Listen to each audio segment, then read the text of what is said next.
Assalamualaikum warahmatullahi wabarakatuh. Welcome back to channel Lumina Indonesia.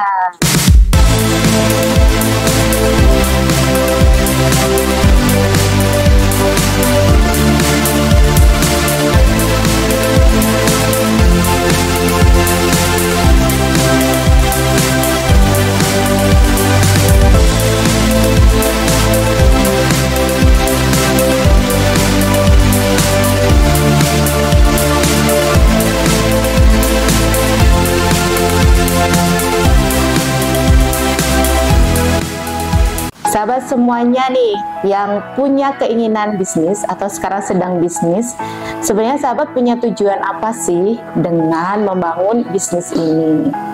Dan pertanyaan paling penting lagi, kira-kira bisnis sahabat ini pengen dibentuk jadi seperti apa sih sebenarnya? Kalau sahabat masih kebingungan menjawab dua pertanyaan fundamental dari saya ini, sahabat wajib banget nih stay tune sampai akhir di video ini biar dapat jawaban yang lebih lengkap. Oke, dari yang pertama nih, apa tujuan sahabat berbisnis? Kira-kira apa ya dengan bisnis ya? Apakah sahabat pengen dapat uangnya? Sahabat pengen bisa mewariskan ke generasi selanjutnya, atau pengen dapat popularitasnya, atau bisnis itu tujuannya karena pelarian ya, karena sahabat misalnya resign atau dapat PHK, ataupun sahabat punya alasan sendiri yang lain. Kira-kira alasan ini bener atau enggak sih gitu? Oke. Ketika sahabat punya tujuan yang tepat dan benar, maka sahabat sedang mengarah ke hal yang benar dan tepat. Kalau tujuan sahabat itu nggak tepat, ya di video ini sahabat perlu merevisi nih ya. Yang pertama nih, kita ngambil jawabannya dari Robert T. Kiyosaki. Katanya nih, seorang pengusaha itu ketika berbisnis bukan untuk uang, tapi seorang pengusaha berbisnis untuk membangun sistem. Nah, sistem bisnis awalan itu seperti apa? Kita sudah buat ya video introduction-nya. Sahabat bisa cek di playlist yang ini. Jadi kalau sahabat nih, tadi ketika saya tanya tujuannya masih kesana kemari, sekarang kita kumpulkan dan kita kerucutkan menjadi tujuan yang lebih tepat dan lebih benar. Kalau semisalnya sebagai orang muslim, tujuannya untuk uang, untuk kaya, sebenarnya salah banget ya. Bukan itu tujuan kita untuk berbisnis, karena saya sebagai muslim ya. Nah, tujuan kita seorang muslim berbisnis itu biar apa? Satu, biar kita bisa membayar zakat jauh lebih banyak.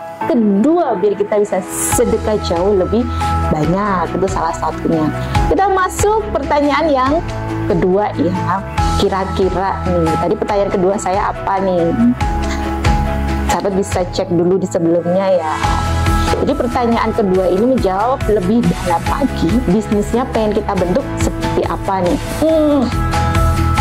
Kata orang ya gitu ya, bisnis yang usianya lebih dari 100 tahun itu disebut sebagai spiritual company ya secara global. Nah, kira-kira sahabat yang punya bisnis pengen nggak sih sebenarnya bisnisnya mendapat sematan spiritual company? Kalau sahabat pengen, nah ini dia nih, saya kasih sedikit bocoran nih. Gimana sih membangun spiritual company nih ala Lumina. Jadi ini saya mau kasih sedikit bocoran, ini berdasarkan pengalaman kita melakukan konsulting dan coaching dari berbagai UKM dan juga dengan keilmuan terbaru yang disebut sebagai spiritual company itu seperti apa sih? Kalau secara umum ya, spiritual company itu, nah sekarang kita bicara dulu nih, spiritual company model siapa yang pengen kita ikutin. Nah, ini ada model pertama, sahabat bayangkan, dan ini ada model kedua.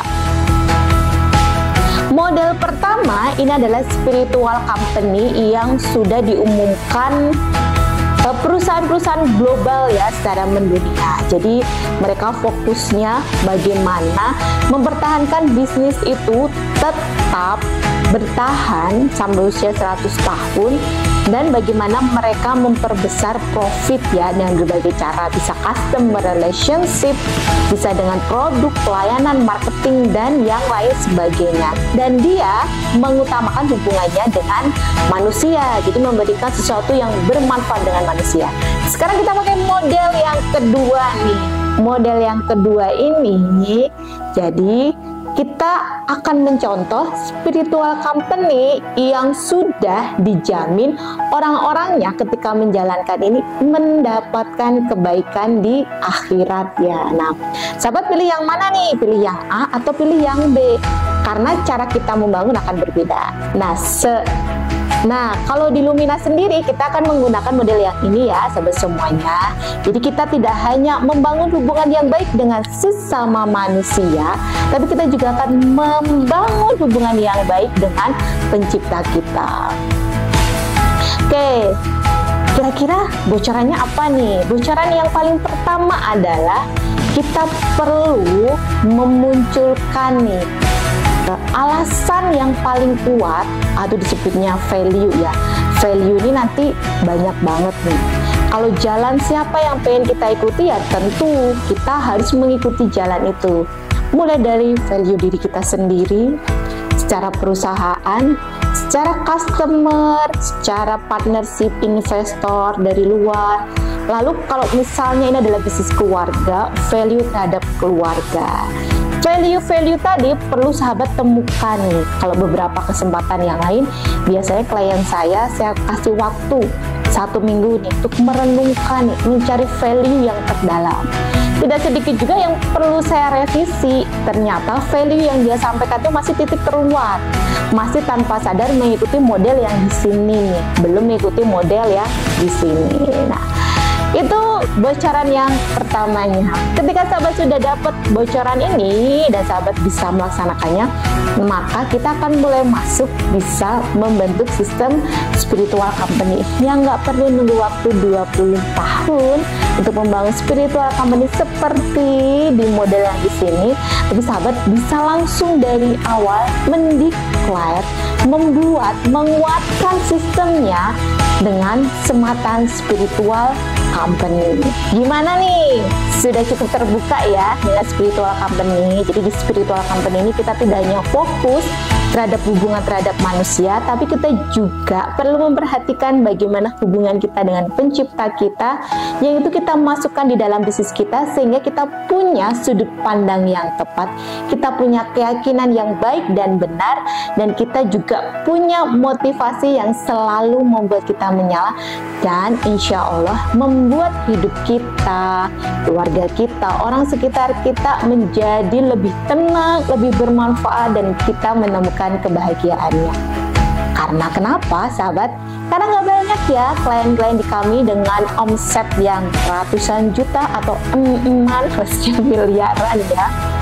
Setelah omset yang besar itu ternyata tidak sebanding dengan kebahagiaan yang mereka dapatkan, baik dari sisi pribadi, dalam keluarga ataupun masyarakat. Tentu kita nggak mau ya semua itu sahabat.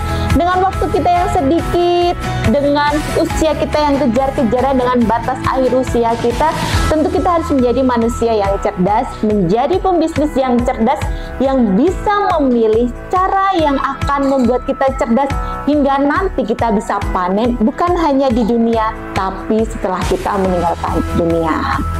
Oke, jangan lupa ya kalau video ini terasa bermanfaat dan memberikan inspirasi pencerahan, jangan lupa komen, like, dan share-nya, dan tunggukan konten-konten Lumina selanjutnya.